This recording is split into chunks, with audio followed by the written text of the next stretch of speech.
Hey everybody, this is Troy from Susan Man Entertainment, your one stop for all things entertainment, and we're here to discuss Euphoria, episode 4.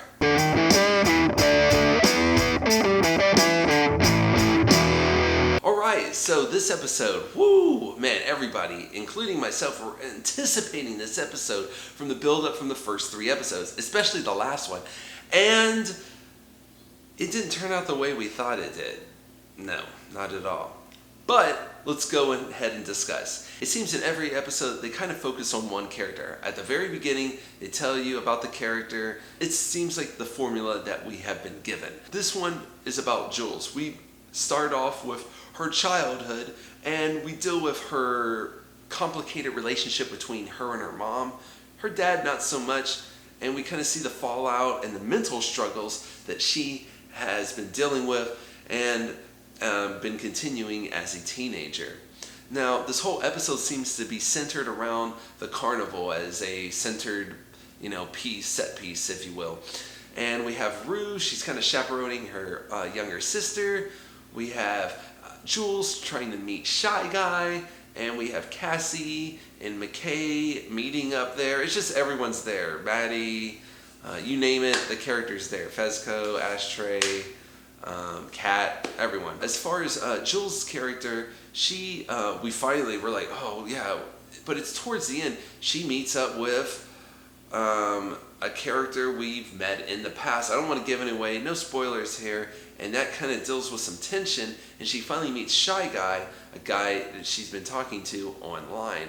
And that is the biggest problem I thought with this episode, is it didn't kind of turn out the way we thought it would. And it kind of made us rethink the motivations of Shy Guy. I think people watching will understand what I'm talking about. We were thinking one thing, and then we got something else, and we're really not sure what the motivation was in the first place. And when I think about it, yeah, I kind of understand, but it was done in such a weird way that I don't know.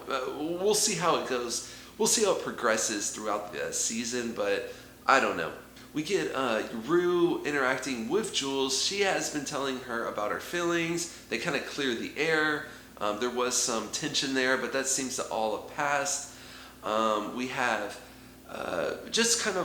we kind of go down the character list. We see Nate. He has his things that he does. We have Kat. She has probably the funniest part of the entire episode, dealing with the carny. That part was hilarious. Did you come? No, she did not. Fans will know. Fans will understand what I'm talking about. And then we have Maddie and Cassie basically falling back into the ways that we've seen them from the very first episode. And it's because, they're still young. They're still doing these messed up things, especially Cassie.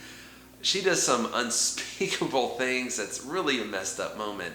Oh yeah, and the one messed up moment in this episode, I think it's going to go to Jules at the very beginning when she's a child, and I think people will know what I'm talking about. It involves some penises. Well, one penis. Or, you know what, I'll just say penises. And we have Ashtray and Fezco doing what they do. This episode seems we were hoping to be, it's going to keep building, but this one I felt kind of took a step back. I think it was emotionally kind of satisfying between Rue and Jules, but overall, I think this episode was definitely a step back. There were some interesting things, but it was more like, let's get all these characters and we'll have them do a few things, and we see a few progressions and a few digressions, if you will. But that's really all we got out of this episode. And the ending, I think we were all waiting for, like, whoa, what's going to happen here?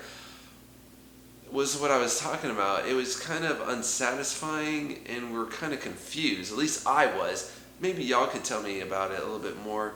Talk about a little about Cal, Nate's father. We kind of delve into him a little bit more. We get a little more interaction with him and who he really is, and that's interesting.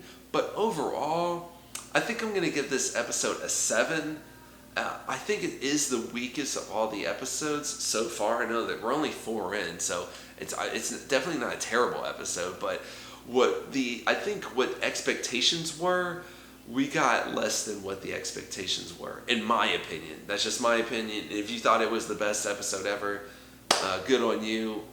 You're entitled to that. But what did you think of this episode? Did you like it? Did you think it was a little worse, about the same, a little better than last episode? Let me know in the comments and stick around for more Susan Man Entertainment.